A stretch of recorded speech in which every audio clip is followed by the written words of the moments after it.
నమస్తే, welcome to Sahas media. Nandyal జిల్లా డోన్ పట్టణంలో జనసేన పార్టీకి చెందిన అలా మోహన్ రెడ్డి మరియు తెలుగుదేశం పార్టీకి చెందిన వలసల రామకృష్ణ బీజేపీ నాయకులు ఏర్పాటు చేసిన ప్రెస్ మీట్ లో భాగంగా న్యాయవాది అయినటువంటి కృష్ణప్రసాద్ వ్యాఖ్యలపై తీవ్రంగా ఖండిస్తూ విమర్శించారు. జనసేన నాయకులు అలా మోహన్ రెడ్డి మాట్లాడుతూ న్యాయవాది కృష్ణప్రసాద్ ప్రవర్తన సరిగా లేదంటూ, న్యాయవాది వృత్తిలో ఉంటాం, శిక్షణ కోల్పోవటం, ఆడవారి పట్ల దురుసుగా ప్రవర్తించడం తీవ్రంగా ఖండిస్తున్నామన్నారు. పోలీస్ డిపార్ట్మెంట్ వారైన డోన్ డీఎస్పీ శ్రీనివాసులు, సిఐ ఇంతియాజ్ బాషాని ఏకవచనంతో తీవ్ర అసభ్య పదజాలంతో మాట్లాడిన తీరును ఖండిస్తూ, అతను చేసిన భూ కబ్జాల మీద, కోర్టులో అతను వేసిన బంకుల మీద, ఆడవారి మీదకి అతను బెల్ట్ తీసిన విధానంపై విమర్శించారు.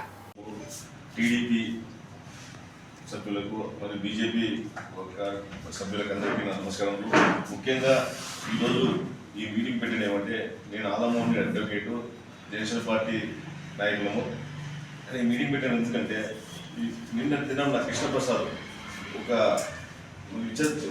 విచక్షణారహితంగా ఒక డిఎస్పీ గారిని, ఒక సిఐ గారిని విమర్శించడం జరిగింది. అది ఏకరకంగా ఒక వాక్యాలు వాళ్ళ వయసు కూడా వాళ్ళ ఉద్యోగాలను కూడా మర్చిపోయి విమర్శించారు. దాంట్లో నేను ఈరోజు ఈ తెలుగులో విమర్శించాల్సి వస్తుంది. ఎందుకంటే ఆయన జనసేన పార్టీ తరఫున మేము విమర్శించడానికి కారణం ఏమంటే, మా కూటమి ప్రభుత్వమైనటువంటి టీడీపీ ప్రభుత్వాన్ని నేను చంద్రబాబు నాయుడిని జైల్లో పెట్టినప్పుడు నేను నిరాదీక్ష కూర్చున్నానని చెప్పాను. కానీ చంద్రబాబు జైల్లో పెట్టినప్పుడు ఆయన వైసీపీ ప్రభుత్వంలో ఉన్నాడు. కానీ ఏ విధంగా నిరాదీక్ష కూర్చున్నాడు?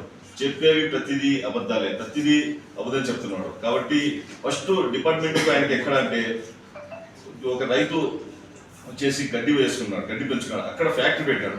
ఆ కంకర్ మిక్సర్ ఫ్యాక్టరీ పెట్టినప్పుడు ఆ ఫ్యాక్టరీ వచ్చేసి పొల్యూషన్ సర్టిఫికేట్ కానీ ఏం లేవు.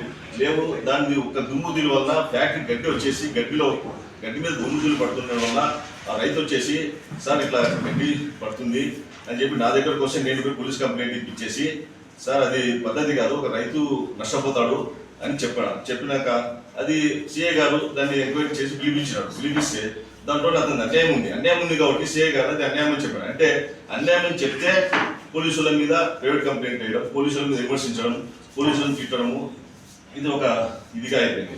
తర్వాత అతని పొలంలో గడ్డి మందు కొట్టి గడ్డి పెరగకుండా చేశాడు. అంటే అది ఎంత అన్యాయం అని, ఒక పశువుల గడ్డిని పిచ్చికాట్ చేసి గడ్డిని చంపినారంటే ఎంత అన్యాయంగా ఉంటుందో అది ఆలోచించండి. అది ఒకటి. తర్వాత వాళ్ళు గడ్డి కోసం పోతే అడ్డగించడము, గడ్డి కాడ ఉన్నప్పుడు వాళ్ళని పోయి గొడవలతో కలిసి కొట్టి వాళ్ళ ఫ్రాక్చర్లు అయ్యి వాళ్ళు చూస్తే వాళ్ళకి న్యాయం చేస్తే సిఐ గారి మీద, డిఎస్పీ గారి మీద ప్రైవేట్ కంప్లైంట్ ఇవన్నీ జరుగుతుంది. కాబట్టి ఇలాంటి లాయర్లు నల్లకోట వేసుకొని మనమే ప్రజలు కావాల్సిన మనమే లాయర్లమే, మనమే అన్యాయం పోతే మన డోన్ నుంచి రాజధాని వరకు పాదయాత్ర చేశాడు. ఆ పాదయాత్ర ఎందుకు చేశాడు? అడ్వకేట్ ప్రొటెక్షన్ యాక్ట్ అంటే ఆల్రెడీ అది మా అడ్వకేట్స్ తరఫున నడుస్తున్నది. దాంట్లో ఈయన ప్రొటెక్షన్ ఎందుకు ఈయన చేస్తున్నది? ఎందుకంటే ఈయన కోసం, అంటే ఈయన చేసే అన్యాయాలు కాపాడుకోసం ప్రొటెక్షన్ అంటున్నారు. మిగతా లాయర్లు ఉండే సీనియర్స్ ఉండే ఎవరి మీదకి ఎవరు దౌర్జన్యంగా పోరు. మనం క్లయింట్లకు తప్పు చేస్తే వాళ్ళు మన మీద దౌర్జన్యం చేస్తారు తప్ప మనమే ప్రజలను కాపాడాల్సిన మనం అడ్వకేట్స్లో ప్రొటెక్షన్ అడగాల్సి వస్తుంది.